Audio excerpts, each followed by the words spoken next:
When you heard the word raided in this title, you probably imagined the FBI showing up at Kris Jenner's house. Agents in vests, lights flashing, the whole scene. But that is not what happened. What really happened is way crazier.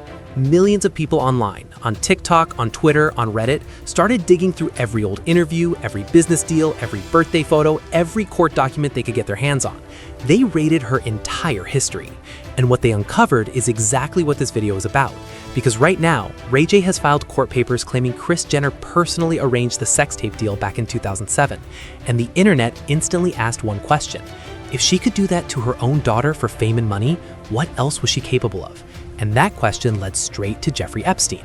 Here is what you are going to get in this video. You are going to hear exactly what Ray J is alleging in court, and it is way more detailed than anything you have probably seen online. You are going to find out what Kim and Kris said under oath, and why Ray J's attorney is now throwing around the word perjury. You are going to learn about the Vivid Entertainment CEO who is supposedly willing to testify against them.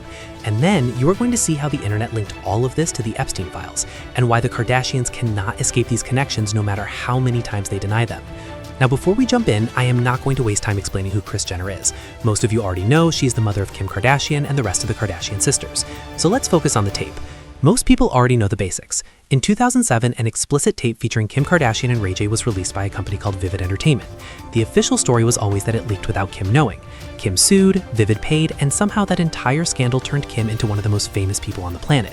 That was the version everyone accepted for nearly 20 years. But Ray J is now saying that story is completely fake. He filed legal documents claiming Kris Jenner personally introduced him to Stephen Hirsch, the CEO of Vivid Entertainment, and that the three of them planned the release together. He says they even staged a fake lawsuit so Kim could look like a victim while the tape made them all millions. According to Ray J, it was never an accident. It was a business move, and Kris Jenner was the mastermind behind it. Now here's where things get extremely specific, and this is the part most outlets are avoiding. In October 2025, Kim and Kris actually sued Ray J first for defamation. They were furious about what he had been saying publicly. He compared the Kardashians to Diddy on camera, he started throwing around the word RICO, they wanted him shut down, but it completely backfired. In November 2025, Ray J hit them with a countersuit, and in that countersuit he got very detailed. He claimed Kris Jenner personally connected him with Vivid Entertainment CEO Stephen Hirsch back in 2007. He claimed the three of them, Kris, Kim, and Hirsch, negotiated the deal together. And then he dropped the part that broke the internet. He said they planned a fake lawsuit against Vivid so the tape would appear like it was released without consent, making Kim look like a victim when in reality everyone involved knew exactly what was happening from day one. The entire leaked tape narrative, according to Ray J, that was the strategy. And it's not like Ray J just started saying this out of nowhere. Back in September 2025, he went live on Twitch and said, "The federal RICO I am about to drop on Kris and Kim is about to be crazy." In May 2025, he told TMZ, "If you told me the Kardashians were being charged with racketeering, I might believe it. It is worse than Diddy." And even his own mother, Sonia Norwood, publicly backed him up. She asked the same question people are still asking today. If Kim and Kris did not work together to release that tape, then who did? On March 10, 2026, Kim Kardashian filed a sworn declaration in Los Angeles Superior Court, under oath. She said the claim that she worked with her mother to release the tape, scam the public, and stage a fake lawsuit is a complete lie. She said her family is not part of a criminal enterprise and has never taken part in racketeering activity.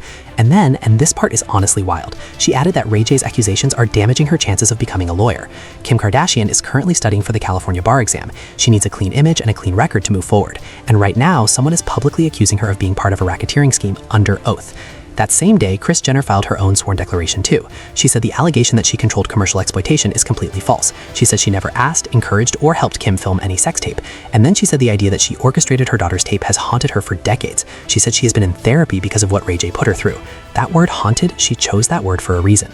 Then, 2 days later, on March 12th, Ray J's attorney, Trey King, responded. He kept it simple. He said those statements were made under oath, and the mother-daughter duo flat out lied. And I think what you see is that sometimes a tape will come to us and the person who's in it, the celebrity who's in it, will be upset about it, very upset about it. I think Kim is a perfect example. I mean, she went absolutely crazy. Okay, so let's talk about the Kim Kardashian tape.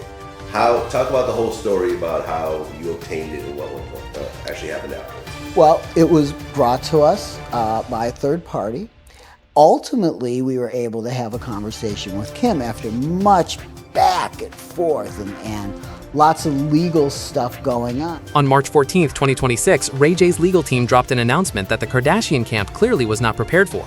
Stephen Hirsch, the CEO of Vivid Entertainment, the same man who officially released that tape back in 2007, is reportedly willing to testify against Kim and Kris in open court under oath. Attorney Trey King made the situation crystal clear. He said if Kim is serious about becoming a lawyer, then making sworn statements that are not true could come back to destroy her. He warned that she could even face criminal perjury charges if it is proven she lied under oath. TMZ also laid out the legal facts. There is basically no way Vivid could have released that tape without both Ray J and Kim signing off on it. That part is not even being debated. The real issue is how involved Kris actually was in the deal, and whether what she claimed in her declaration matches what Stephen Hirsch is now ready to say in court. There were several $1 million. It was an amazing investment for us, and I think it worked out pretty good for her as well. But ultimately, yes, we need to get an agreement. I think what you see the back and forth in the press is what happens prior to that, when somehow a tape does leak or a tape is stolen, and As of April 2026, the case is still moving through Los Angeles Superior Court. A decision on Ray J's motion to dismiss is expected soon. If it gets dismissed, Kris and Kim walk away clean and the perjury talk face out. But if the case goes to trial and Hirsch takes a stand, whatever comes out could flip everything upside down. Not just for the lawsuit, but for Kim's entire future. You do not pass the California bar with perjury tied to your name. So here is how we went from a sex tape lawsuit to Jeffrey Epstein. The DOJ began releasing the Epstein files starting December 2025. 3 million pages, 2,000 videos, 180,000 images. People were digging through everything. And at the exact same time, Ray J's accusations about Kris pimping her daughter were flooding social media. TikTok took both stories, lined them up side by side, and the theory spread like wildfire. If Kris could orchestrate a sex tape for money and power, what else could she have orchestrated?